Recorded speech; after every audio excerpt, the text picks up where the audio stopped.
జరిగింది. అసలు పోలీస్ స్టేషన్‌కి వెళ్ళిన తర్వాత అసలు అది ఏ సమయానికి జరిగింది? ఇంకోటి మీరు ఫోన్ చేసి కొంతమందిని పిలిచారు అని వాళ్ళు అంటున్నారు.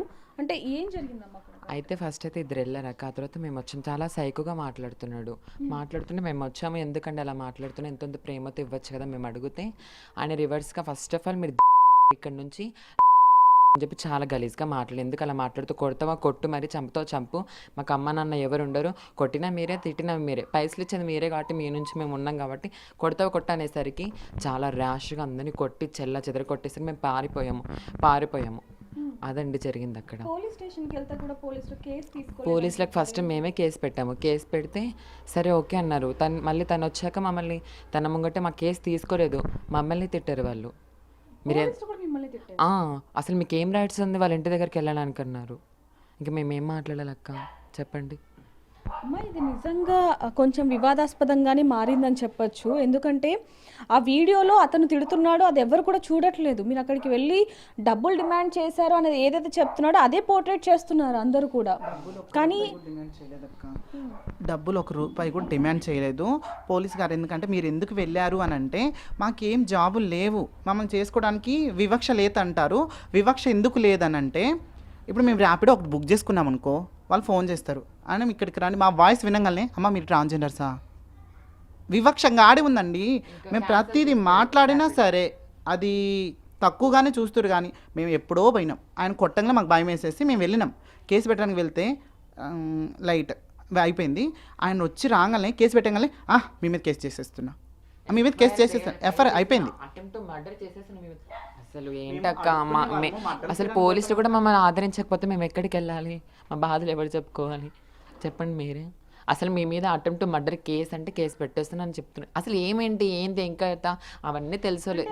అందరూ కూడా మీరు అతని దాడి చేశారు అంటున్నారు, కానీ అతను ఇక్కడ ఇంత దాడి చేశారు మనం అది ఎవరు కూడా మా దగ్గర ఉన్నాయక్క, విత్ ప్రూఫ్స్తో ఉన్నాయి మా దగ్గర.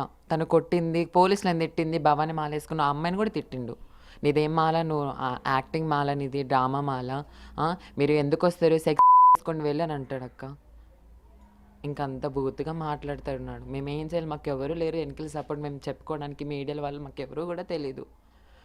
మేము ఎలా చెప్పుకోవాలక్క చెప్పండి. అమ్మ మీరు అన్నది నిజంగానే. అంటే ఇప్పుడు చాలా మంది కూడా మీరు పని చేసుకోవచ్చు కదా అంటే అసలు పని ఇచ్చేవాళ్ళు ఎవరు? ఒక మాట అక్క, నేను మా అమ్మకి ఒక్కదాన్ని, అక్క చెల్లెలు ఎవరు లేరు. మాకు కొంచెం అన్నం తినడానికి ఉండడానికి బాగానే ఉంది. అయినా కానీ ఇలా అడుక్కోవడానికి మేము ఎందుకు వస్తాం చెప్పండి? ఇప్పుడైనా సరే రానా, నువ్వు ఇంట్లో ఉండి చదువుకో, ఇంట్లో ఉండి ఏదైనా. కానీ సమాజం వ్యతిరేకత. ఇంటికి పోవాలంటే నేను సపరేట్గా బస్సులో కూడా ఎక్కాలంటే చాలా చాలా ఇబ్బంది అవుతుంది అక్క. ఎవరైనా పక్కన కూర్చోవాలన్నా కానీ చాలా ఇబ్బంది. ఎప్పుడు పోవాలి? నైట్ పోవాలా, మళ్ళీ మార్నింగ్ కల్లా నా రూమ్కి నేను వచ్చి ఉండాలా. ఇట్లాంటివి అవన్నీ జరుగుతాయి. కానీ సమాజానికి ఏమీ తెలియదు. ఆ పని చేయొచ్చు కదా, మేము పని చేస్తే ఎవ్వరు చాలరు. ఇటు ఆడ చాలదు, మగ చాలదు, లేడీస్ చాలరు, జెంట్స్ చాలరు. మేము అంత పని చేయగలుగుతాం. పనిలోనైనా చదువులోనైనా బాగా టాలెంట్లు ఉన్నాయి. కానీ సమాజంలో మేము పైకి రాలేమక్క. ఫస్ట్ సమాజందే మాకు సపోర్ట్ చేసే వాళ్ళు లేకపోతే మేము ఎలా పైకి వస్తాం అక్క చెప్పండి? సపోర్ట్ చేసే వాళ్ళు వెనక లేనప్పుడు మేము ఇంకా ఎలా పైకి వస్తాం? ఇంకా అంచుకొట్టేలాగే చేస్తున్నారు మమ్మల్ని. మేము ఇంకా ఎలా చెప్పాలి? అక్కడ జరిగిన సిచ్యువేషన్ అయితే వేరు, తను చెప్పేదైతే వేరుగా చెప్తున్నాడు. దీని మీద మరి పోలీసులకు చెప్పినప్పుడు ఈ సాక్ష్యాన్ని చూపించినప్పుడు ఏమంటున్నారు? చూపించామక్క, వాళ్ళు ఏం మాట్లాడట్లేదు. అసలు లైట్ తీసుకుంటున్నారు వాళ్ళు. తనకి ఇంత చిన్న గాయం తగిలినందుకే తనకు అట్లా చేస్తున్నారే, మా గాయాలను చూడలేదు వాళ్ళు. అంటే అమ్మ ఇక్కడ ఒక చిన్న ప్రశ్న, మీరు దాడి చేశారా అతని మీద ఏమన్నా? అసలు మేము దాడి చేయలేదక్క. ఆయన కొడుతుంటే మేము ఆపుతున్నాము. అసలు ఆగట్లేదు కదా, అందరిని చెదరగొట్టి మగబెల్లం. ఇంకా అబ్బాయిలు ఎలా ఉంటారు? మేము అన్ని సర్జరీలు చేసుకుని ఉన్న వాళ్ళం. కరాటీ స్టిక్తో ఇలా ఉంటుంది కదా, వాటితో తలకి మీదకి ఎక్కడ పడితే అక్కడ కొట్టేస్తాం. మేము ఎలా దాడి చేస్తామక్క చెప్పండి? మేము పారిపోతున్నాము. ఆయన కొడుతుంటే ఆపుకుంటున్నాము. కర్రలు, పెద్ద పెద్ద కర్రలు తీసుకొని కొట్టడము, ఇవి ఇట్లా తిప్పేవి ఇనపవి ఉంటాయి, అవి తీసుకొని కొట్టడం. ఆ కొట్టే క్రమంలో మేము ఆపుకుంటున్నాం. ఏ కాడి దెబ్బ మేము కొట్టుకోవడానికి పోమక్క, రూపాయి అడుక్కోవడానికి పోతాం. ఎవరిని కొట్టడానికి పోము, ఎవరి రౌడీజం చెయ్యి. అసలు అది ఏమో ఇన్స్టాగ్రామ్లో గృహప్రవేశం రోజు చిందిన రక్తం అంట. మేము చిందించే వాళ్ళమా? అడుక్కునే వాళ్ళం చిందించే వాళ్ళమా? మాకు చిందించిన వాళ్ళు ఎందుకు ఉంటుంది అక్క? అడుక్కునే వాళ్ళం, వాళ్ళు పెడితే మేము బతికేటోళ్ళం. వాళ్ళని కొడితే మాకు ఏమొస్తుంది అక్క చెప్పు? వాళ్ళని కొట్టే రైట్స్ మాకున్నాయా? లేవు.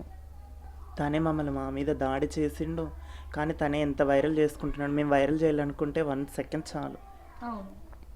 కానీ తనే వైరల్ చేసుకున్నాడు, తనే లైవ్లోకి వచ్చి తనే లైవ్లో ఏమేమో మాట్లాడుతున్నాడు. జరిగింది అక్కడ ఎవ్వరికి తెలియదు, కానీ అందరు మాదే తప్పు అంటున్నారు. తన తప్పు ఎవరు వేలెత్తి చూపట్లేదు. ఇప్పుడు తనకు అమ్మ నాన్న ఎవరు లేరక్క. ఇప్పుడు తనని చూసుకోవాల్సింది మేమే కష్టపడకలేదు ఎంతైనా కానీ బాధపడి. ఇప్పుడు తను లేకుంది, తనతో పాటు నేనే ఉంటాను. లేకుంది, ఏది చిన్న సాయం చేసుకున్నా మనిషి తోడలేంది ఏది చేయలేదు. ఇప్పుడు ఆమెకేముంది, మంచిగానే ఉన్నాడు. చెప్పండి, ఒకవేళ ఆమెకి ఏమన్నా అయిపోతే ఎవరు బాధ్యత? అతను అక్కడ చిన్న చిన్న దెబ్బలన్నీ చూపిస్తున్నాడు, కానీ ఇక్కడ తనకంత కాలికి ఎముక ఇరిగిన పరిస్థితి. అలాగే ఇక్కడ చూసుకుంటే తనకి కూడా ఇప్పటికీ కూడా నిన్న రాత్రి జరిగినా కూడా ఆ దెబ్బలు మనం చూడొచ్చు. ఎర్రగా కమిలిపోయిన పరిస్థితి కనిపిస్తుంది. మొన్నటి వరకు ఇంత కట్టు కట్టారు, ఇంత పసుపు పూసేసి ఇంత కట్టులు కట్టారు కదా. ఈ రోజు అయితే ఏమీ లేదు, అవునా? ఈ రోజు అయితే ఏమీ లేదు. మొన్నటి దాకా అయితే ఇంత కట్టు కట్టేసి ఇంత పసుపు పూసేసి చూపించారు. ఈ దెబ్బలన్నీ అబద్ధాలా? చూడండి, ఈ గాయాలన్నీ అబద్ధాలా? కొట్టించుకొని తీసుకోవాలని ఆశ ఎవరికైనా ఉండిద్దా? అసలు ప్రాణం పైన ఎవరికైనా తీపే, అవునా? చంపించుకోవాలని, కొట్టించుకోవాలని, కొట్టాలని మేమేమైనా రౌడీలమ్మా? మేము ట్రాన్స్జెండర్స్ కదా.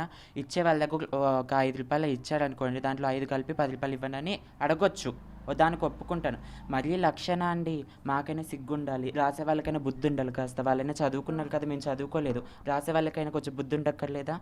1,00,000 రూపాయల డిమాండ్ చేసింది. ఇక్కడ ఈ కాలనీస్లో ఎంతోమంది చేసుకుంటారు గోప్రవేశాలు. వాళ్ళ దగ్గరికి వెళ్ళిన వాళ్ళు, ఇచ్చిన వాళ్ళు కూడా ఉన్నారు, అవునా?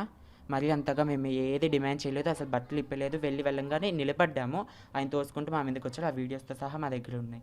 అమ్మ, ఇక్కడ కొంతమంది ఇందాక మీరు సమాధానం చెప్పినట్టు పని చేసుకొని బతకచ్చు కదా, ఇలా ఎందుకు భిక్షాటన చేస్తున్నారు, ఎందుకు ఇలా చేస్తున్నారు అనే వాళ్ళందరూ కూడా ఇందాక మీరు సమాధానం చెప్పడం జరిగింది. కానీ చాలామంది కూడా మీలాగా ట్రాన్స్జెండర్స్ ఉన్న వాళ్ళు కొంతమంది డబ్బులు డిమాండ్ చేయటం, కొంతమంది కొట్టడం, బట్టలు ఇప్పి చూపించడం, ఇలా